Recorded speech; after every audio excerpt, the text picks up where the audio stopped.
KBFC ന്യൂസിന്റെ പുതിയൊരു വീഡിയോയിലേക്ക് ഏവർക്കും സ്വാഗതം. Bengaluru FC versus Kerala Blasters FC മത്സരത്തിന്റെ ഒരു പ്രീ മാച്ച് റിവ്യൂവുമായിട്ടാണ് ഞാൻ ഇന്ന് വന്നിരിക്കുന്നത്. നാളെ രാത്രി 7:30 മത്സരം ആരംഭിക്കുന്നത്. ബംഗളൂരുവിന്റെ ഹോം തട്ടകമായ ശ്രീകണ്ഠേരവ സ്റ്റേഡിയത്തിലാണ് കളി നടക്കുന്നത്. ബ്ലാസ്റ്റേഴ്സിന് അത്ര നല്ല നിമിഷങ്ങളല്ല ഈ സ്റ്റേഡിയം നൽകിയിട്ടുള്ളത്. ബംഗളൂരു ഒരു മികച്ച ടീം തന്നെയാണ്. അവർ അവരുടെ 7 മത്സരങ്ങളിൽ നിന്ന് 4 വിജയവും 2 സമനിലകളും 1 തോൽവിയുമായി 4ാം സ്ഥാനത്താണ് നിൽക്കുന്നത്.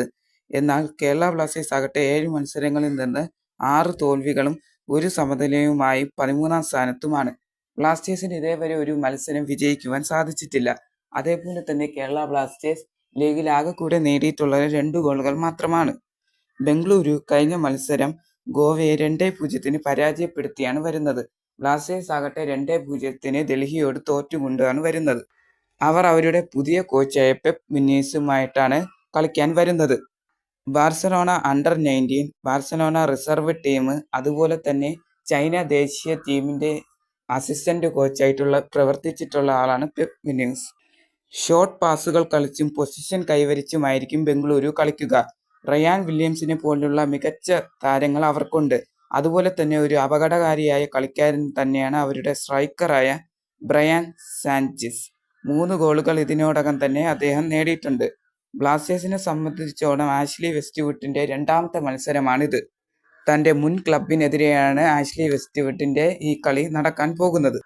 ബ്ലാസ്റ്റേഴ്സിന്റെ പ്രതീക്ഷ പുതിയ മിഡ്ഫീൽഡറായ കരീം ബെനാറഫിലും അതുപോലെ തന്നെ ഇന്ന് കൊണ്ടുവന്ന ഫ്രാൻസിസ്കോ അബാലോയിലുമാണ്. അവരെ രണ്ടുപേരെയും ഇപ്പോൾ രജിസ്റ്റർ ചെയ്തിരിക്കുകയാണ് കേരള ബ്ലാസ്റ്റേഴ്സ് FC. ഐബന് കഴിഞ്ഞ മത്സരത്തിൽ റെഡ് കാർഡ് കിട്ടിയത് കൊണ്ട് തന്നെ അദ്ദേഹത്തിന് നാളത്തെ മാച്ചിൽ കളിക്കുവാൻ സാധിക്കുന്നതല്ല. വലിയ ഒരു ത്രില്ലർ പോരാട്ടമായിരുന്നു കേരള ബ്ലാസ്റ്റേഴ്സ് FCയും ബംഗളൂരു FC മത്സരവും എന്നത്. എന്നാൽ ഇപ്പോൾ ആ പോരാട്ടത്തിന് ചെറിയ രീതിയിലുള്ള മങ്ങലേറ്റിട്ടുണ്ട്. അതിന് കാരണം മറ്റാരുമല്ല, മാനേജ്മെന്റ് തന്നെയാണ്. മാനേജ്മെന്റിന്റെ ബാക്കിയുള്ള കാര്യങ്ങളെക്കുറിച്ച് നമ്മൾ ഒരു പ്രത്യേക വീഡിയോ ചെയ്യുന്നതായിരിക്കും. എന്തു തന്നെയായാലും ഒരു സമനിലയെങ്കിലും കേരള ബ്ലാസ്റ്റേഴ്സിന് ചിരവേരികളായ ബംഗളൂരുവിനെതിരെ നേടാൻ സാധിക്കുമോ എന്നുള്ളത് നമുക്ക് കണ്ടു തന്നെ കാണേണ്ടതാണ്. അപ്പോൾ നിങ്ങളുടെ വിലയേറിയ അഭിപ്രായങ്ങൾ കമന്റ് ബോക്സിൽ രേഖപ്പെടുത്തുക.